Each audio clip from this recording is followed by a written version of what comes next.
East ও north ইস্টের director doctor Debanjan চক্রবর্তীকে। একই সঙ্গে ধন্যবাদ ও কৃতজ্ঞতা জানাই অংশগ্রহণকারী রাষ্ট্র ও তাদের কলকাতার কনসাল জেনারেলদের। আমাদের মধ্যে আজ এসেছেন বিধানসভার মাননীয় স্পিকার বিমান বন্দ্যোপাধ্যায়, তাকে আমাদের ধন্যবাদ ও কৃতজ্ঞতা। আন্তরিক ধন্যবাদ ও কৃতজ্ঞতা জানাই মাননীয় পুর ও নগর উন্নয়ন মন্ত্রী ফিরহাদ হাকিমকে। বিশেষভাবে কৃতজ্ঞ মাননীয় মন্ত্রী শ্রী অরূপ বিশ্বাসের কাছে, যার নির্দেশে বিদ্যুৎ বিভাগ সবসময় সতর্ক। কৃতজ্ঞতা জানাই মাননীয় দমকল মন্ত্রী সুজিত বসুকে।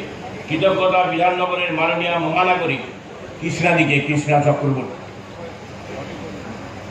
যার সুদক্ষ পরিচালনায় বিধাননগর পৌর সংস্থার টিম দিবারাত্রি বইমেলার কাজ করে চলেছে। আন্তরিক ধন্যবাদ ও কৃতজ্ঞতা মাননীয় মন্ত্রী স্নেহাশিস চক্রবর্তীকে। পরিবহন বিভাগ বইমেলার জন্য বিশেষ অতিরিক্ত বাসের ব্যবস্থা করার জন্য প্রায় 200টির ওপর বাস প্রতিদিন এই বইমেলা প্রাঙ্গণে আসবে এবং যাবে। কৃতজ্ঞতা জানাই মাননীয় মন্ত্রী ইন্দ্রনীল সেনকে তার পরামর্শ ও সহযোগিতার জন্য। একান্ত কৃতজ্ঞ মাননীয় মন্ত্রী চন্দ্রিমা ভট্টাচার্যের কাছে। কৃতজ্ঞতা জানাই মাননীয় মন্ত্রী ডাক্তার শশী পাঁজাকে, মাননীয় মন্ত্রী শোভনদেব চট্টোপাধ্যায়কে। আজকের অনুষ্ঠানে থাকার জন্য স্বাগত ও ধন্যবাদ জানাই মাননীয় সাংসদ দোলা সেনকে। স্বরাষ্ট্র সচিব Nandini Chakraborty, police DG Rajeev Kumar, Kolkata police commissioner Vineet Goyal ও বিধাননগর পুলিশ কমিশনার গৌরব শর্মাকে।